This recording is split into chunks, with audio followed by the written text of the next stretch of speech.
estava vendo há pouco um projeto de lei capitaneado pela deputada federal Benedita da Silva e outros em seu mesmo espectro político, o qual pretende adiar por 50 anos a avaliação dos resultados previstos na lei aprovada pela Câmara dos Deputados, a qual em 2012 implantou a política de cotas nas instituições federais de ensino superior. É um projeto demagógico, populista, que tem de ser repelido por todos nós que defendemos cotas nas universidades, muito antes de serem transformadas em plataforma eleitoreira de oportunistas. Eu me incluo,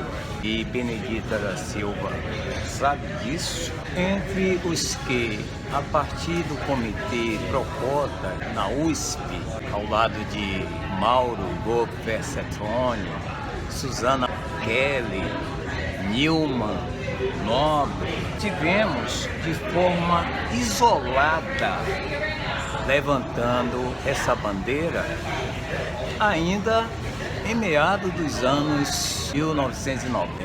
Portanto, mais de uma década e meia antes de as políticas de cotas se tornarem uma política de Estado. Necessário dizer ainda que, antes da Lei Federal de 2012, iniciativas isoladas de implantação de cotas vieram sendo aprovadas, como nas pioneiras universidades do Estado da Bahia, UNEB, e na Universidade do Estado do Rio de Janeiro, UERJ, e por aí vai, Brasil afora.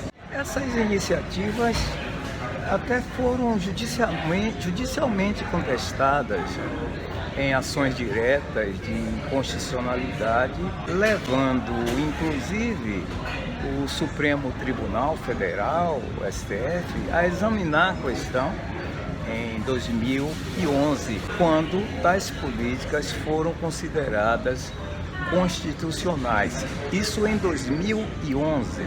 Portanto, a Lei Federal de 2012 veio legislar sobre o que já vinha acontecendo décadas antes por essas iniciativas isoladas a que me referi. Isoladas, mas nem tanto, porque em 2012, quando a lei foi aprovada pela Câmara dos Deputados, em torno de 30 a 40 universidades estaduais e federais públicas já haviam implantado cotas. Nós, que dedicamos anos pioneiramente defendendo cotas, jamais defendemos que essas políticas devem ser eternas, devem ser para sempre. São políticas, as cotas, que fazem parte do arcabouço das políticas compensatórias de ação afirmativa. As políticas devem ser baseadas em 3 princípios fixos. Primeiro, foco. Ela deve focar sobre determinados grupos sociais que sofreram prejuízos materiais devido a processos discriminatórios. Esse é o primeiro princípio. São políticas focais.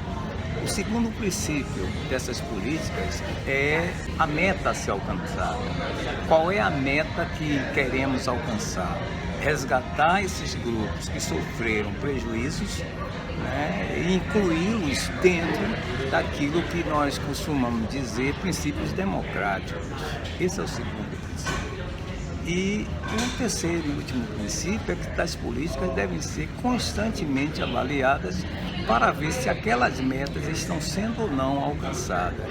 Para mim, me parece razoável o tempo de 10 anos para a primeira avaliação, até para que haja correção de rumos nessas políticas, ajustes, melhorias ou até mesmo extinção de tais políticas em determinadas áreas. O princípio é de que cotas não são para sempre, não é uma política eterna.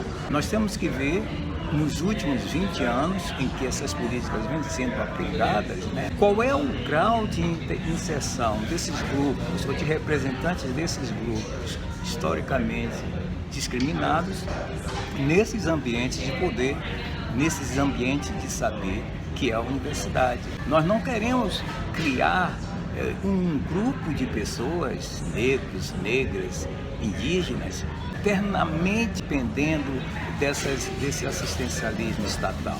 Não temos que ter medo dessa avaliação prevista para este ano, do alcance da política de voto. Não temos que ter medo. O que está por trás de projeto de lei que prevê o adiamento desse debate para daqui a 50 anos é criar uma geração de eternos negros e a negra vista como coitadinhos que não podem por si só ampliar seu grau de participação nas instâncias de poder.